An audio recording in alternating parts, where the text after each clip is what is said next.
ìyá àṣà akálẹ́nu mọ́ ní kẹsẹ̀ àwọn tẹ̀lé ọlọ́pàá ọ̀gá alábàbí kábíyèsí ọjọ́ mọ̀ọ́rùn méjì ló àbísáàdé abọ́lúmi lérò kí ẹ̀ àbísáàdé ọjọ́ mọ̀ọ́rùn méjì ló àbísáàdé ọjọ́ mọ̀ọ́rùn méjì ló àbísáàdé ó kí ẹ̀ kí ẹ̀.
gbogbo ìgbàjọlá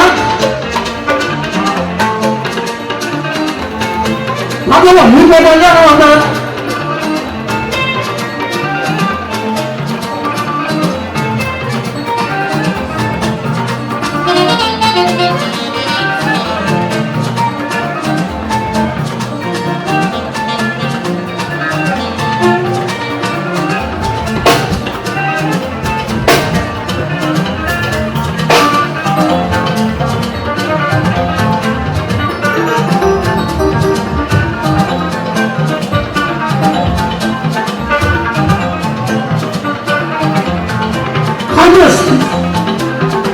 Abdulrahman ọmọdọ́gba pẹ̀lú adéjọ́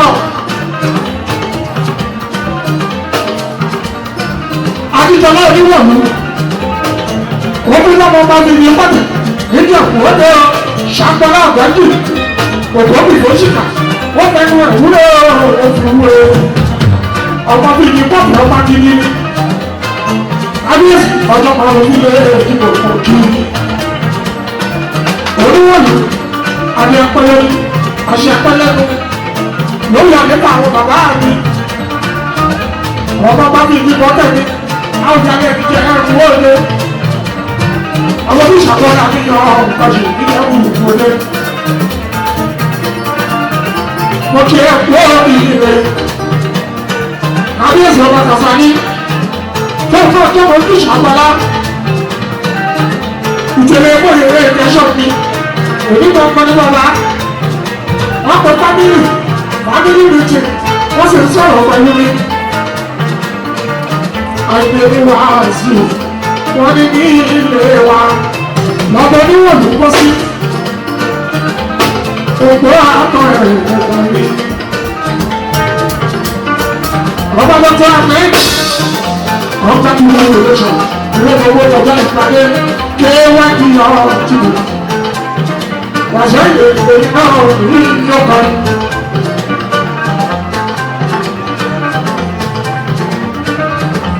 ọmọ ta àtàlùwà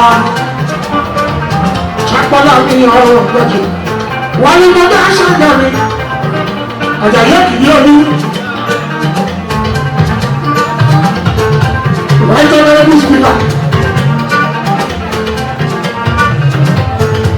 right honourable speaker báwo ni ẹ kọ́ra àgbà ẹkún àti wúlò lójú kábíyèsí káyé ìlú ọba ní gbogbo ẹ. Bàbá Barrister Rufus Lùbọ̀sọ̀ ọ̀gá kò wájú Ajayi Aníléwọlá kejì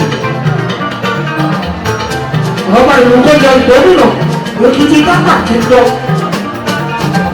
ẹkún àti wúlò lójú ọba ilé ìlú gbogbo.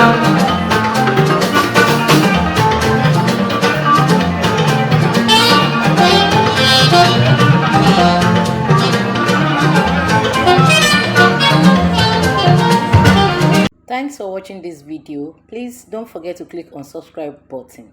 Kindly comment and share. We drop new videos daily. Thank you. God bless you.